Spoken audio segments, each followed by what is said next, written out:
আমার খুব ভালো লাগছে। আমি 88 থেকে মানে ৮৮ সাল থেকে প্রতিটা বইমেলায় এসেছি। সেক্ষেত্রে আমি বলব যে আমি একজন বনেদি বইমেলার পাঠক।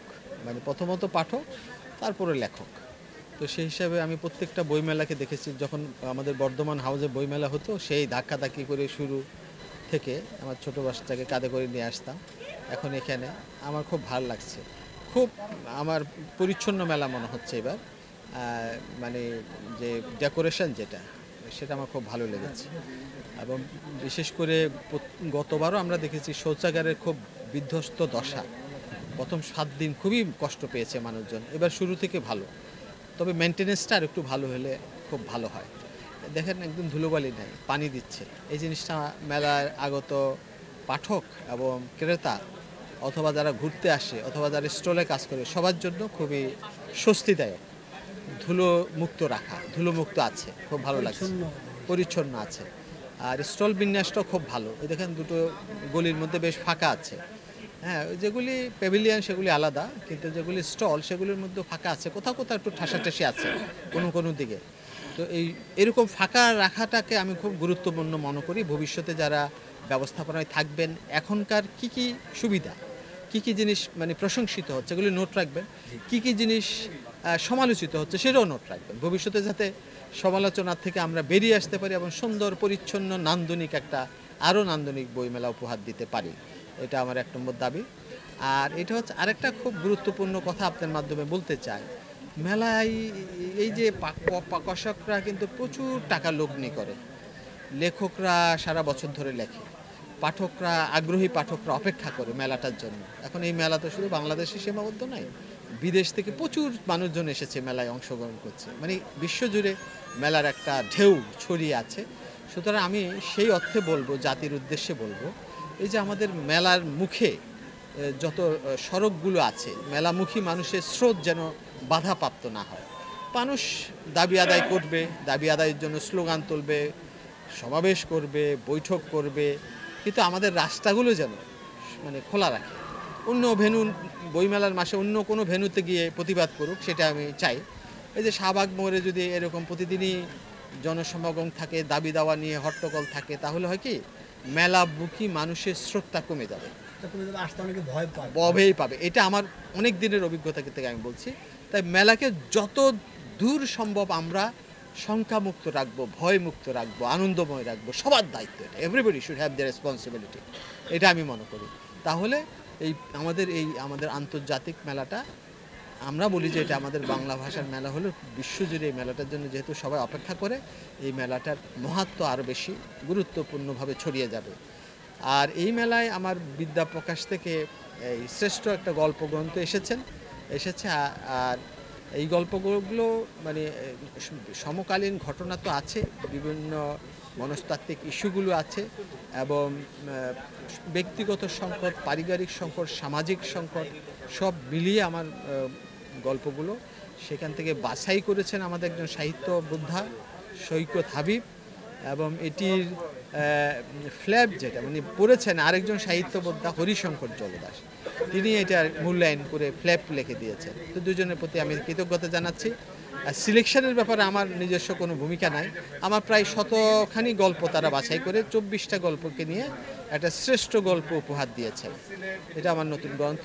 এছাড়াও আমার একটি উপন্যাস আছে, না হচ্ছে টিনেজারদের জন্য, মানে বিশেষ করে তরুণ তরুণীদের জন্য উপযুক্ত সময়ে কিভাবে না বলতে হবে, আর না বলতে না পারলে কী বিপদ হতে পারে মেয়েদের জীবনে। বিশেষ করে গ্রাম থেকে যেসব মেধাবী মেয়েরা মেস করে থাকে, আমি প্রচুর সমস্যা পেয়েছি। প্রচুর মেয়ে নিরীহ, সরল, আর্থিকভাবে দুর্বল, ফাঁদে পড়ে গেছে, জীবন তছনছ হয়ে গেছে। So how to say no, what are the consequences of not to say knowing, এইটার উপর বেস করে একটা মনস্তাত্ত্বিক উপন্যাস লিখেছি। এটার নতুন সংস্করণ একদম নতুনভাবে আমি লিখেছি, এবং এটা ১৩তম মুদ্রণ প্রকাশ করেছে বিদ্যা প্রকাশ। এটা আমার খুবই আনন্দের একটি বই, ভালোবাসার একটি বই। এটা কলকাতাও ব্যাপক সাড়া পেয়েছে, কলকাতা ভাষণও একটি প্রকাশিত হয়েছে। এইটা আমার গেল। আর কিশোর উপন্যাস, আমার ১২টা কিশোর উপন্যাস থেকে ৭টা কিশোর উপন্যাসকে বাছাই করেছে বাতিঘর, যেটা বিশ্ব সাহিত্য কেন্দ্রের বাতিঘর। এই বাতিঘর থেকে বাছাই করে ৭টি মনস্তাত্ত্বিক কিশোর উপন্যাস, শিশু কিশোর উপন্যাস শিশুতোষ এবং কিশোর উপন্যাস তারা সংকলনবদ্ধ করেছে। মোহিত কামালের কিশোর সমগ্র 1, মোহিত কামালের কিশোর সমগ্র 2 বলি।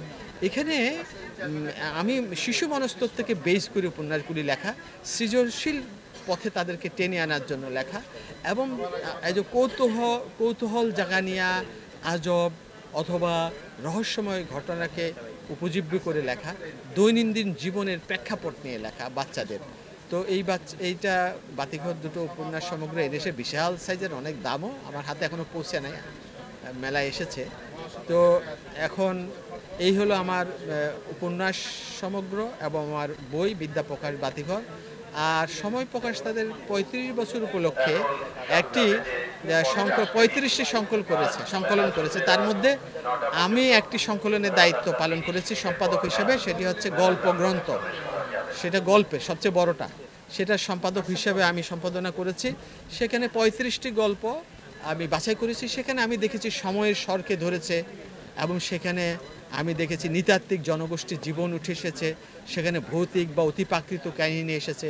এরকম মাল্টিপল কাহিনী নিয়ে এই সংকলনটাকে আমি বাছাই করেছি, সেটা সময় প্রকাশন থেকে এসেছে। আর সবচেয়ে আনন্দদায়ক বিষয় হচ্ছে আমি নজরুলকে নিয়ে অনেক গবেষণা করেছি। নজরুলের কৈশোরকাল নিয়ে আমার দুখু 2 এবং দুরন্ত দুখু নামে 3টি কিশোর উপন্যাস আছে। আর গতবার আমার একটা বই বেরিয়েছিল নজরুলের বিদ্রোহী কবিতার মনস্তত্ত্ব, এটা নন ফিকশন। আবার এইবার আমি একটি নজরুলের ধূমকেতুর 100 বছর পেরিয়ে গেছে, সেটা উপলক্ষে শব্দঘর আমি একটি সাহিত্য পত্রিকা সম্পাদনা করি।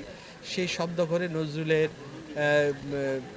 100 বছর পেরিয়ে নজরুলের ধূমকেতু নামক একটি আমার নন ফিকশন গ্রন্থ আমি সম্পাদনা করছি। সেটা স্বপ্ন 71 থেকে আসছে, সেটা রেডি হয়ে গেছে, 2-1 দিনের মধ্যে বাজারে আসবে। এই হলো আমার মানে বাংলা বই। আর আমার এই যে নায়া উপন্যাসটা একটু দেখাতে চাচ্ছি, এই নায়া উপন্যাসটা ইংরেজি ভার্সন আসতেছে পাঞ্জেরি থেকে, ইংরেজি অনুবাদে পাঞ্জেরি প্রকাশন থেকে আসতেছে। এগুলো আমার মেলার এবারের উপহার পাঠকদের জন্য। এই হলো আমার নিজস্ব লেখালেখির বিষয়ে বললাম। আপনারা কোনো প্রশ্ন থাকলে বলুন।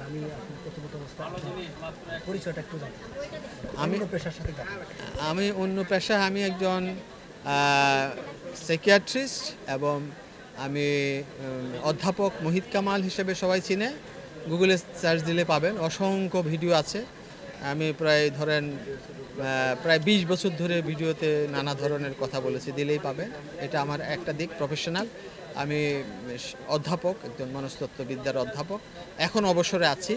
এখন আমি এই যে ল্যাবেড যে হসপিটাল আছে সেখানে আমি সিনিয়র কনসালটেন্ট হিসেবে, senior and chief consultant Labaid হিসেবে কাজ করছি।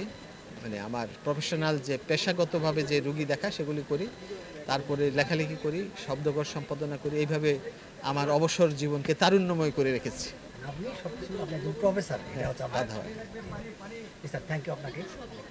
অনেক ধন্যবাদ।